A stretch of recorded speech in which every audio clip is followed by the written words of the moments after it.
Transfigured. I'm Kendall Brian Hunter, not Brandon Sanderson, and this is Come Follow Me, Get to the Point, where I always show up, I always come prepared, we never take roll, I'm better than a chatbot, and just bring your own refreshments.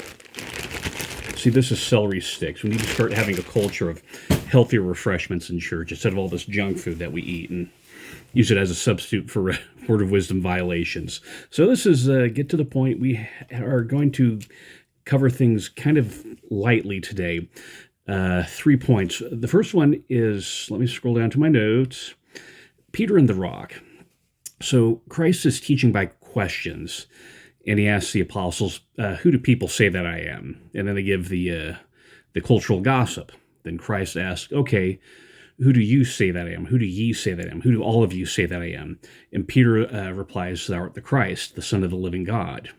Now, pay attention to Christ's response, because this response that he gave has shaped history, at least in Europe, how it's been understood, how it's been misunderstood, and how the Restoration clarifies the correct answer, or how we should understand the answer. Christ replies, yes, Peter, you have a testimony. Your testimony didn't come by flesh and blood, but it came by God. I'm the Son of God. You're the son of Jona. And he makes sort of this distinction between the two, that about the lineage. He's witnessing that he is the Son of God. And then Christ says that, making sure that the testimony comes from the right source. A lot of this, I'm a DNA Mormon. No, that's not where your testimony comes from. It comes from being born again, regardless of what your DNA is. And you don't get testimony by DNA. DNA doesn't pass on information. What's that, Lamarckian or whatever that sort of approach is, where you have information gets passed on your genes now. So Christ says, flesh and blood, God has revealed this testimony to you, and it's upon this rock that I'll build my church. And what's interesting, it says, he keeps on talking, it says that the gates of hell will not prevail against it. And then he also talks about the sealing power. So we understand the part of the keys of the kingdom. Christ says, okay, you're going to get the keys of the kingdom to run the church. We're going to build upon this rock. And I'm going to talk a little bit about what the rock means in the next section.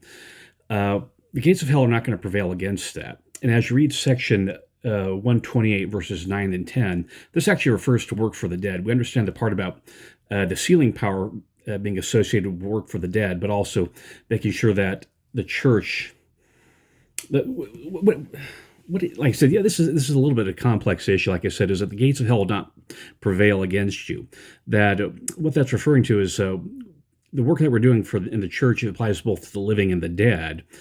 And the gates of hell, that is, you'll not remain in the spirit world. You'll be able to get exalted. That the church has power over death and hell through Christ's atonement and through the ordinances, and especially through the sealing power. And this gets a little bit beyond how we teach this. We kind of gloss over, then we get debates about who the rock is. But this is actually referring to work for the dead. Christ is talking about work for the dead. And we'll get into this into the next section where we talk about Elijah. So let's get to the point about the wordplay. Is that... what Christ says, thou art Peter, and upon this rock will I build my church. And so the name Peter in Greek is Petros, and in Aramaic it was Cephas, and it refers to being a rock, but also being a seer, and that comes from Joseph Smith translation, John 1:42. And upon this rock will I build my church. That's a different word. That's Petra, which means bedrock, which is a little bit different from a rock, and then the large bedrock upon which a building rests. Part of the problem is when you translate this into some of the Latin languages. In Portuguese, it's thou art Pedro, and upon this Petra will I build my church. It's funnier in French, thou art Pierre, and upon this Pierre will I build my church. And traditionally, Catholics have understood that that Peter would be the successor to Jesus Christ, and they use this verse as a justification for their church. And yeah, we understand that. Yeah, Christ gave Peter the keys of the kingdom, but this isn't referring to Peter's succession. It's actually referring to Revelation. And how we know this is Joseph Smith flat out said that, and the source for that is teaching the Joseph Smith Manual, chapter 16, page 195, where when he's referring to it, says, yeah, this isn't referring to Peter. This is the rock is referring to Revelation, that this is a church that's going to be guided by Revelation. They're going to do work for the living, the keys of the kingdom, but also work for the dead, the sealing power. And that is a very weighty statement. Like I said, this is get to the point, so I cover things quickly. Now, the next week is that you have the Mount of Transfiguration.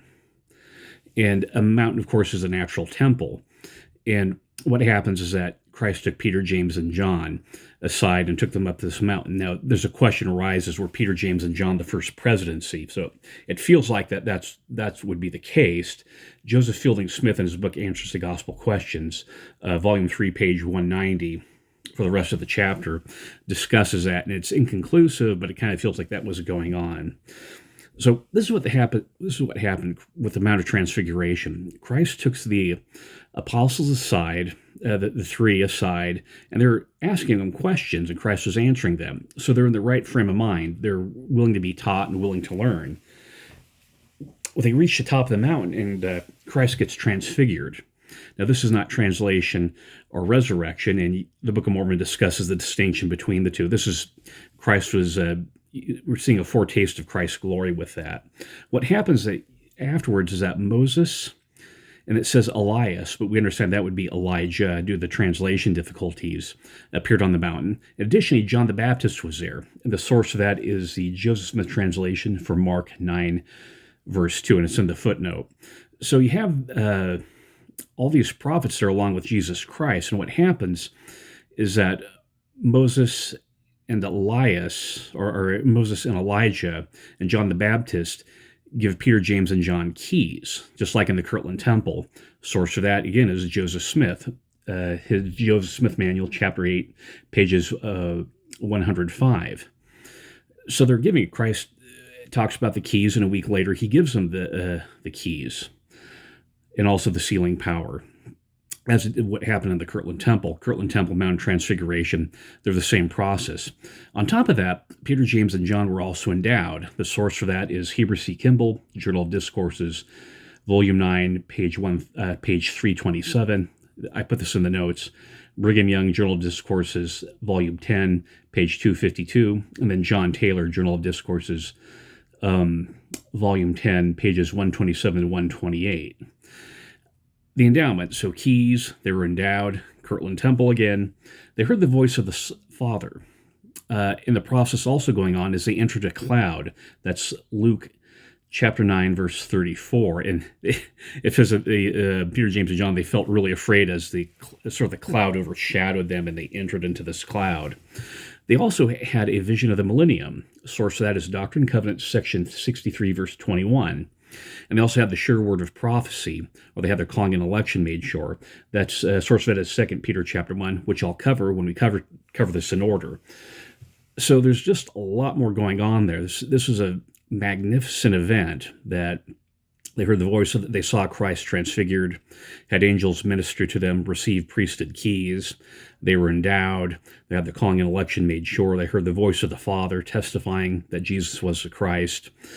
And they had this vision of the millennium. And we just have a small fragment of what's going on there. As Section 63 says, we just don't have the complete story of the Mount of Transfiguration, but it was an incredible event. And it's something that's worth studying and worth thinking about. And we also need to study it in the context of 2 Peter chapter 1, where Peter talks about what happened on there in the process of getting your calling and election made sure, which I'll cover at a future date. So they apparently spent all night on the mountain. The next morning as they come down, source of that is Luke chapter 9, verse 37. And as they're coming down off the mountain, they're asking Christ more questions. That's your frame of mind. Get a good inquisitive mind, asking questions and waiting for the answer, and then asking clarifying questions. You just keep asking question and answer process. And this isn't sort of the treadmill where you're taking pot shots at people. You're looking for information. And they're discussing the role of Elias and Elijah and John the Baptist and the prophet Elijah. And the King James text is really not very clear, and that's due to translation difficulties and also the understanding of the doctrines of Elijah, Salai, and Messiah, which Joseph Smith taught about, and we can, which I talked about earlier in another podcast. So what happens is that the Christ and the three come down, and they have a band with a possessed son, and the disciples who stayed behind, this would be, I understand, both apostles and disciples, general members, they couldn't cast the devil out of him. And so what Christ says is like, you just don't have faith. And remember, this is not Peter, James, and John who are just supercharged with power coming off the mountain. These are the people who were behind it, didn't have the spiritual power. Christ said, yeah, there's degrees of devils, and this is a nasty devil that only comes out by prayer and fasting. And further, as they talk, the apostles still just don't want to process that Christ is going to die. People they're just pushing it out of their mind, and they just can't think the thought. But Christ keeps teaching them, yeah, I'm going to die, I'm going to be crucified and resurrected. They don't want to process. Later on, they also have a question of status within the church, because you understand the three were pulled apart, given this special blessing that the other apostles didn't have. They're given keys, which the other apostles at this point didn't have, and presumably in the future they're given these priesthood keys for apostolic succession. And Christ says, look, don't get caught up on status. You're going to get released from these callings. Be like a little child. So the Peter and the rock, the witness of, you get your testimony, then the Mount of Transfiguration, and then the downhill experience. And this is what we kind of get when we come off of conference, when we have to say, okay, we have to implement all the stuff we heard in general conference. Sometimes it doesn't work as smoothly as we'd like. The rubber meets the road, and we sometimes skid. So here's the Christ quotient as I conclude this. The first thing is Christ had an organized church, and people kind of refame this as a social organization, a country club. But no, we have apostles, prophets, keys, priesthood, quorums, presidencies, church organization, and a whole order to this. And this isn't just a loose organization, kind of like a book reading club or a yoga group. There's a church involved, and there's church order and church discipline.